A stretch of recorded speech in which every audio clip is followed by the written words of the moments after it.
Prior to releasing the last video on Bromances Destroyed by Trades, I realized something. That you all really seem to enjoy the video. Therefore, I'm coming back with a second, or part 2. In case you didn't see the first, I recommend that you go and watch it as well. Anyways, same concept here, except obviously from 10 to 6. Number 10. Marc-Andre Fleury and Max Talbot. What happens when you have two notorious pranksters on the same team?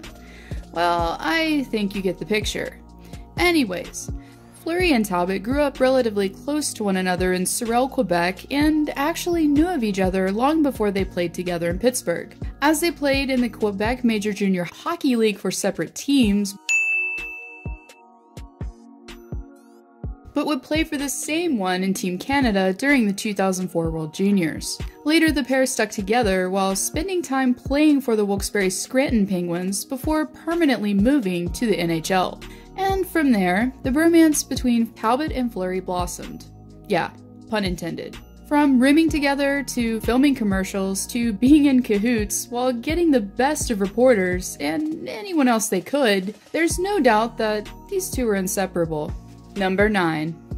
Joe Thornton and Patrick Marleau. The 1997 NHL entry draft was the one that yielded San Jose two dynamic talents. In Joe Thornton, who went first overall originally to the Bruins, and Patrick Marleau, who was selected second by San Jose. After being traded by Boston in one of, if not the biggest trades in franchise history, Thornton displayed instant chemistry with line-mate Marleau. The two also struck up a long-time friendship while both enduring similar hardships of being stripped of captaincy, and often falling short in the playoffs. Prior to the pair hitting free agency, amidst rumors of Marleau potentially leaving the club, Thornton made it a point to state that where his longtime friend and teammate went, he would be following. But as we all know, sadly, it didn't work out the way that the center would have hoped, as Marleau ended up signing with the Leafs before the start of the 2017-18 season. It was special being in the same draft and going through the draft together, Thornton says. We text back and forth, but obviously being so far apart now, it's different. Even still, when Thornton scored his 400th goal earlier this season, he got a text from an old friend, congratulating him on his success. Number 8. Jordan Eberly and Taylor Hall. Even though these two weren't drafted together, ironically they began their professional careers both with Edmonton at the start of the 2010-11 season, and would go on to play 6 seasons side by side. During that time, besides just being teammates, they also became roommates and good friends. From chirping each other on Twitter to messing around after practices to showcasing their mutual acting skills, these two were routinely warming the hearts of Edmonton fans all around. The pair even went so far to adopt their own ritual while on the road, admitting that they both routinely had quote-unquote ice cream dates the night before each game. Even after Eberly left Edmonton, Hall made it a point to back up his former teammate, while confirming the brutality of the Edmonton media. And not long after, the two also were once again united as Taylor and a few other teammates attended the winger's wedding in the off-season, which even featured Halsey trying his luck out at karaoke. Number 7.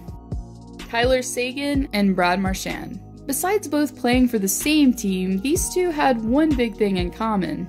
They liked to party. A lot.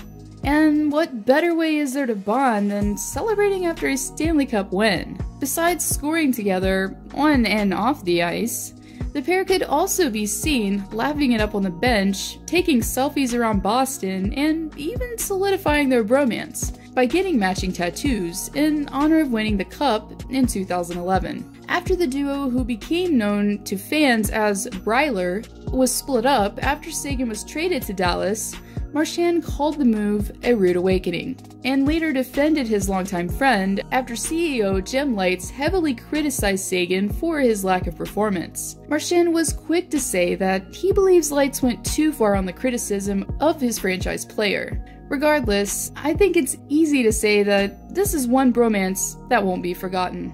Number 6. Matt Zuccarello and Carl Hagelin. Definitely one bromance of the ages was that of Matt Zuccarello and Carl Hagelin. Before playing together professionally, the two actually met while playing for the Connecticut Whale of the American Hockey League. From there, The two instantly formed a long-lasting bond while mutually pushing one another and ultimately setting their sights on the NHL. The two would go on later to play several seasons together in New York. Hagelin saw his friend in a different light. During the 2015 Rangers-Penguins playoff series, in which Hagelin was playing for the opposing team, Zuccarello was injured after getting hit in the head with an oncoming puck. The forward suffered a skull fracture, brain contusion, and brain bleeding, and the first teammates to see him were none other than Carl Hagelin and Derek Brassard. Both men instantly cried at the sight of their good friend incapacitated, but Zook eventually recovered and the two have kept in touch, despite no longer playing for the same team. He's a friend that I'm going to have for the rest of my life. That's for sure, Zuccarello says. It started in Hartford. He came in from college. We were playing in the playoffs. I maybe was hurt at the time. We bonded right away.